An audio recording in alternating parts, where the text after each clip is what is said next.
আজকের নাস্তা তাদের এতটাই ভালো লেগেছে যে তারা আজকে মুখে রিভিউ না দিয়ে ইশারায় রিভিউ দিচ্ছে।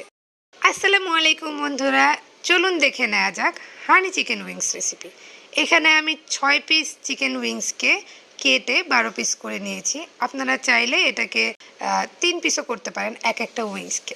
যাই হোক, আমি এখানে আদা বাটা 1.5 চা চামচ, রসুন বাটা 1.5 চা চামচ, হাফ চা চামচ গোলমরিচের গুঁড়া, 1 চা চামচ শুকনো মরিচের গুঁড়া, সাথে দিয়ে দিচ্ছি একটা ডিম, আর দিয়ে দেব স্বাদ অনুযায়ী লবণ।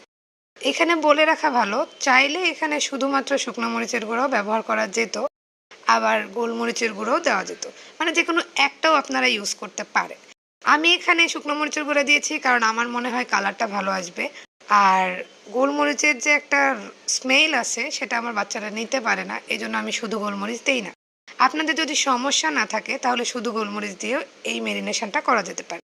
এখানে আমার লাগবে হাফ কাপের মতো কর্নফ্লাওয়ার। তো আমি অল্প অল্প করে দিয়ে নিচ্ছি। প্রথমে আমি 4 টেবিল চামচ কর্নফ্লাওয়ার দিয়ে এটাকে মেখে নিচ্ছি। কর্নফ্লাওয়ারটা মূলত এখানে বাইন্ডিংয়ের কাজ করবে। আপনারা চাইলে এখানে কর্নফ্লাওয়ারের বদলে ময়দাও ব্যবহার করতে পারেন।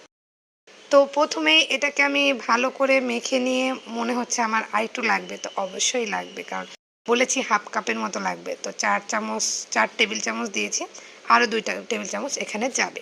দিয়ে দিচ্ছি কর্নফ্লাওয়ার এবং এটাকে আমি ভালো করে মেশানোর পরে 15 থেকে 20 মিনিট রেস্টে রাখবো। রেস্টে রাখার চেষ্টা করবেন, রেস্টে রাখলে টেস্টটা ভালো আসে, মানে মশলাটা যেটা দিয়েছেন ওটা ভালো করে ভেতরে যায় আর কি।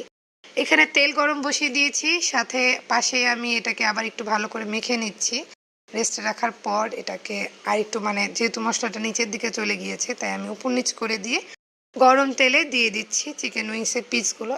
ডুবো তেলে ভাজতে হবে, আর চেষ্টা করবেন একটু দূরে দূরে দিয়ে ভাজতে, তাহলে উইংসগুলো ভালো মতো মানে সেপারেটলি থাকবে। এখন আমি এক এক পিঠ চিকেন উইংসগুলোকে 2 থেকে 3 মিনিট করে ফ্রাই করব, তারপরে উল্টে আবার ওই পিঠটাও 2 থেকে 3 মিনিট ফ্রাই করব।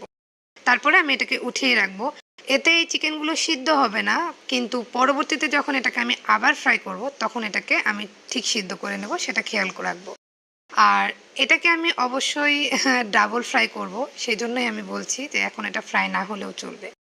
ডাবল ফ্রাই করার উদ্দেশ্য হচ্ছে প্রথমত চিকেন উইংসগুলো ক্রিস্পি থাকবে, আর দ্বিতীয়ত কালার বেশি ডার্ক হবে না, মানে বেশি ব্রাউন কালার হয়ে যাবে না।